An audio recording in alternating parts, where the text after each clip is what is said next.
میں سب سے پہلے جس کو کپڑا پہنایا جائے گا وہ حضرت ابراہیم علیہ السلام ہوں گے.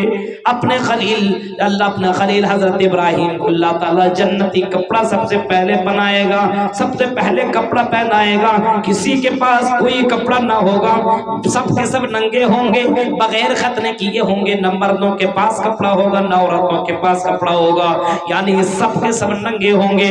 حضرت عائشہ نے جب یہ سنا اسی وقت پوچھ بیٹھے یا رسول اللہ پھر عورتوں کا معاملہ کیا ہوگا؟ یہ عورتیں مارے شرم کے تو مر جائیں گی, مارے شرم کے مر جائیں گی. اللہ کے رسول کیا کہہ رہے ہیں آپ؟ مارے شرم کے تو اس دن کی حالت خراب ہو جائے گی, مر جائیں گی. مرد عورت کو دیکھیں اور عورت مرد کو دیکھیں, یہ کیسے ہو سکتا ہے؟ مرد بھی ننگے اور عورتیں بھی ننگی ہوں گی. اور اللہ کے نبی کہہ رہے ہیں سب میدان محشر میں اسی حال میں کھڑا کیے جائیں گے. اس وقت عورتوں کی حالت بہت ہی خراب ہوگی, عورت کے پاس بہت ہی زیادہ شرم, اور وہ بھی سب کے سامنے جب ننگی ہوں گی تو مارے شرم کے مر جائیں گی. آپ نے کہا عائشہ تمہیں معلوم نہیں ہے معاملہ اتنا ڈینجر ہوگا, معاملہ اتنا خطرناک ہوگا, معاملہ اتنا ڈینجر ہوگا کہ کوئی کسی کی طرف دیکھنے کی جرت بھی اور کسی کے پاس اتنی مہلت اور اتنی طاقت نہیں ہوگی کہ کوئی کسی کے بارے میں دیکھے گا اور کسی کو جاننے کی کوشش کرے گا. اتنی حالت خراب ہوگی, اتنی حالت خراب ہوگی, ہر کوئی اپنے اپنے بارے میں سوچے گا, کوئی کسی کے بارے میں کچھ نہیں سوچے گا. فلا انساب بینہم یومئذ ولا یتساءلون, کوئی رشتہ داری کسی کا وہاں پہ کام آنے والا نہ ہوگا. ولا یتساءلون, کسی کے بارے میں کچھ بھی پوچھ گچھ کوئی نہیں کرے گا, کوئی کسی کے بارے میں کچھ نہیں کرے گا. ہر کوئی اپنے اپنے بارے میں سوچے گا, اپنے اپنے بارے میں سوچے گا ارے آج میرا معاملہ کیا ہوگا, آج میرا کیا معاملہ ہوگا. اسی کا تذکرہ تو قرآن کریم اس انداز سے کرتا ہے, اس انداز سے قرآن کریم کرتا ہے. یفر المرء من اخیہ وامہ وابیہ وصاحبتہ وبنیہ لکل امرئ منہم یومئذ شأن یغنیہ وجوہ یومئذ مسفرہ ضاحکۃ مستبشرہ ووجوہ یومئذ علیہا غبرہ ترہقها قترہ اولئک هم الکفرۃ الفجرہ یوم یفر المرء من اخیہ. اسی کا تذکرہ تو قرآن کر رہا ہے. اس دن بھائی بھائی سے بھاگے گا, بھائی بھائی کا سپورٹ نہ کرے گا. ہاں یہ میرا سگا بھائی دنیا میں تھا تو تھا, لیکن آج یہاں پہ بھائی بھائی کا سپورٹ نہ ہوگا. یوم یفر المرء من اخیہ وامہ وابیہ. بتاؤ کوئی ماں اپنے بیٹے سے, کوئی ماں اپنے بیٹے سے بھاگ سکتی ہے؟ یہ کیسے ہو سکتا ہے؟ ماں اپنے آپ کو تکلیف میں تو ڈال سکتی ہے لیکن اپنے بیٹے کو اپنے سے الگ کرنا گوارا نہیں کر سکتی ہے. لیکن میدان محشر میں ایسا حال ہوگا کہ ماں بھی اپنے بیٹے سے بھاگے گی, بیٹا بھی اپنے ماں سے بھاگے گا, اور اسی طریقے سے بیٹی اپنے ماں سے بھاگے گی اور ماں اپنے بیٹی سے. اسی طریقے سے باپ بیٹا سے اور بیٹا باپ سے, یعنی رشتہ دار کے کام آنے والے نہیں ہوں گے. اس دن اتنا ڈینجر ہوگا. فلا انصاب بینہم یومئذ ولا یتساءلون. قیامت کے دن کوئی رشتہ دار ذرہ برابر کسی کا کام آنے والا نہیں ہے. پھر قرآن کہتا ہے فمن ثقلت موازینہ فاولئک هم المفلحون. قیامت کے دن جس کا پلہ بھاری پڑ جائے گا, جب لوگوں کو تولا جائے گا, نام اعمال لائے جائیں گے, اور نام اعمال جب اس کے کھولے جائیں گے, جب اس کا رجسٹر کھولا جائے گا, یہ نیکیاں یہ نیکیاں یہ نیکیاں یہ نیکیاں ہیں, یہ برائیاں یہ برائیاں یہ برائیاں یہ برائیاں ہیں. ارے میرے بندے تیری یہ برائیاں زیادہ ہو گئی ہے, اب تیری برائیاں جب زیادہ ہو چکی ہے تو جنت میں جا نہیں سکتا, تو جہنم کے اندر جائے گا. فمن ثقلت موازینہ, جب نیکیاں زیادہ ہو گئی تو جہنم سے بچا لیا جائے گا اور جنت کے اندر تجھ کو انٹری کیا جائے گا. فمن ثقلت موازینہ فاولئک هم المفلحون. قرآن تو اتنا کہتا ہے قیامت کے دن جس کا پلہ میدان محشر میں, جس کا پلہ بھاری پڑ جائے گا میدان محشر میں, چاہے مرد ہو یا عورت ہو, امیر ہو یا غریب ہو, مولوی ہو یا جاہل ہو, کوئی بھی ہو, جس کا پلہ قیامت کے دن بھاری پڑ جائے گا۔ اللہ تعالیٰ کہہ رہا ہے اس کو کامیابی مل جائے گی، اس کو خوشخبری دے دی جائے گی، اس کو نجات مل جائے گی، اور اسے کہا جائے گا آئے تم جاؤ جاؤ میری جنت کے اندر داخل ہو جاؤ، جس جنت کے اندر کوئی ٹینشن نہیں ہے، جس جنت کے اندر موت نہیں ہے، جس جنت کے اندر بڑھاپا نہیں ہے، جس جنت کے اندر کوئی ٹینشن نہیں ہے، اے میرے بندے جا میری جنت کے اندر داخل ہو جا، جس کے نام اعمال کے اندر نیکیاں بڑھ جائیں گی۔ اس کا حال یہ ہوگا۔ میدان محشر کو کبھی کبھی یاد کیجیے، کھڑا ہوگا انسان۔ ابھی ہمارے سب سے پہلے مقرر شاید توحید سلفی تھے، وہ خطاب اس وقت کر رہے تھے، اس وقت میں سویا نہیں تھا، میں نے سنا باقاعدہ وہ صلہ رحمی کے اوپر تقریر کر رہے تھے، صلہ رحمی کے اوپر، کہ تم کو قیامت کے دن تمہارے رشتہ داروں کے بارے میں پوچھا جائے گا، پوچھا جائے گا۔ میدان محشر میں آدمی کی حالت بہت بری ہوگی، بہت بری ہوگی۔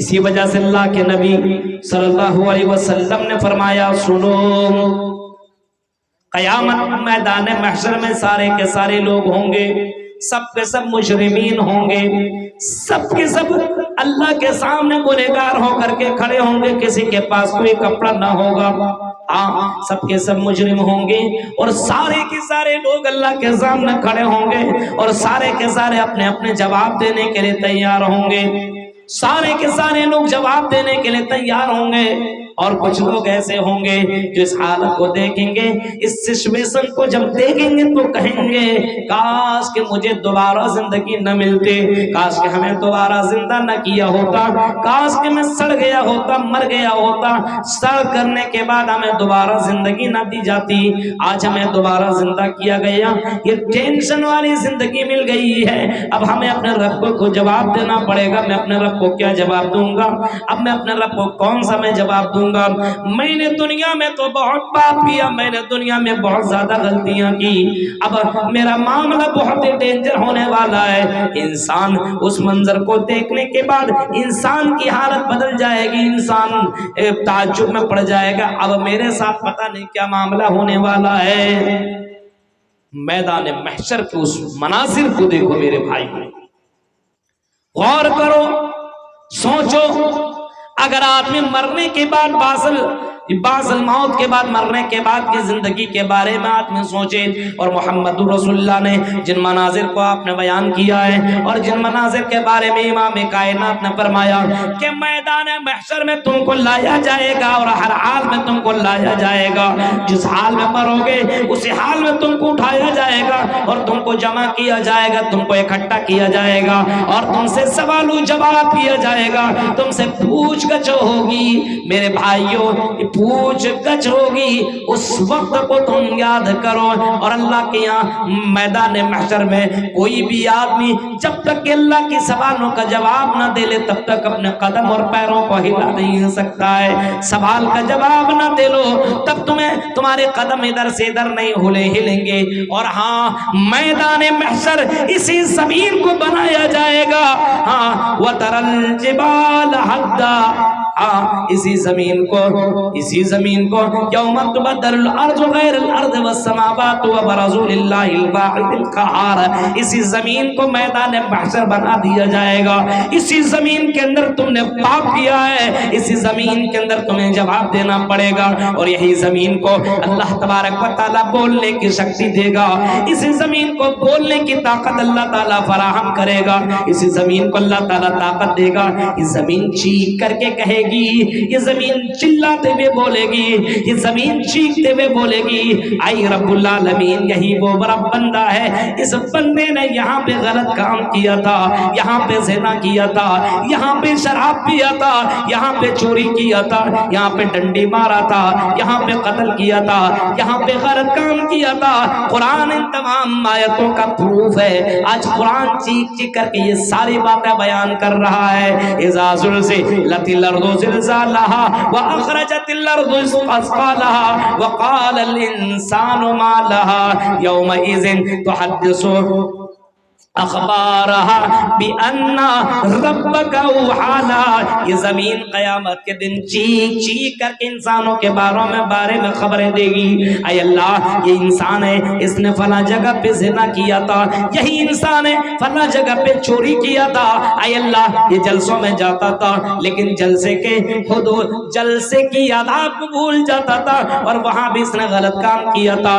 میدان محشر میں میرے بھائیوں، میدان محشر جب اسی زمین کے اوپر قائم ہوگی تو یہی زمین چیخ چیخ کر کے لوگوں کے حالات کو بیان بھی کریں گے اور انسان اس وقت اپنے قدم کو ہلا بھی نہیں سکے گا.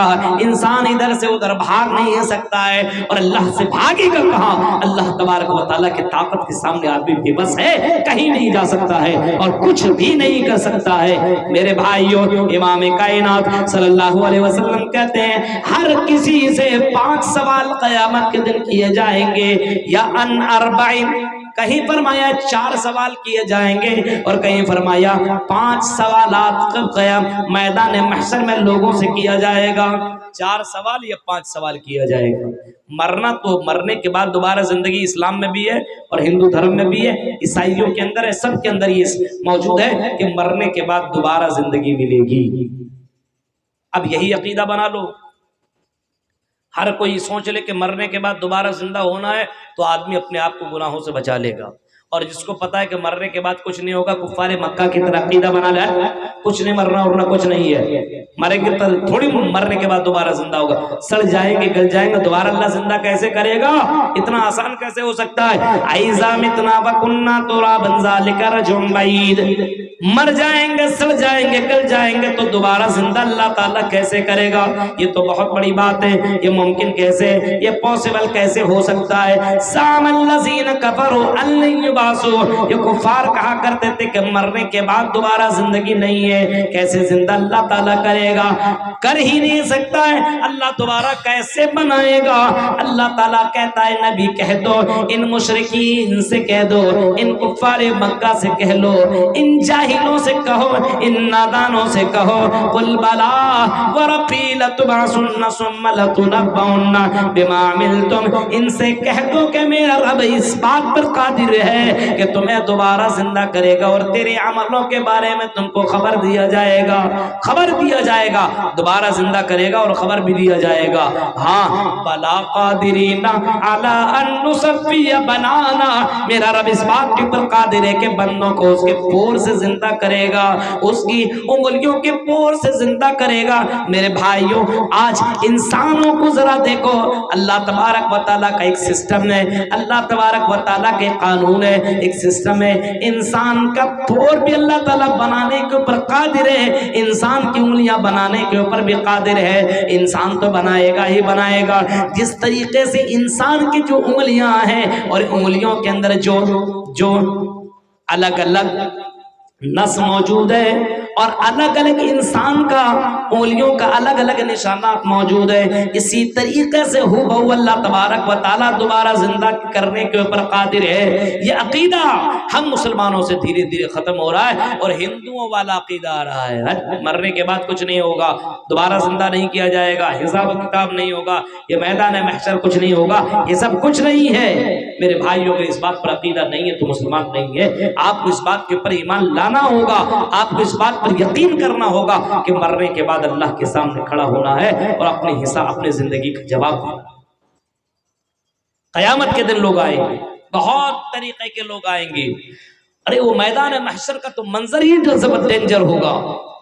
کچھ لوگ ایسے ہوں گے میدان محشر میں جب بلایا جائے گا تو کچھ لوگ ایسے ہوں گے جن کو سانپ پیچھا کرے گا، ڈینجر قسم کے سانپ ہوں گے، ڈینجر قسم کے جو ان کے پیچھے پیچھے لگ جائیں گے. آدمی اس سانپ کو دیکھے گا اور سانپ دیکھ کر کے بھاگنا شروع کر دے گا، ادھر دوڑے گا ادھر دوڑے گا، ادھر بھاگے گا ادھر بھاگے گا، یہاں جائے گا وہاں جائے گا، لیکن سانپ اس کا پیچھا کرنا نہ چھوڑے گا.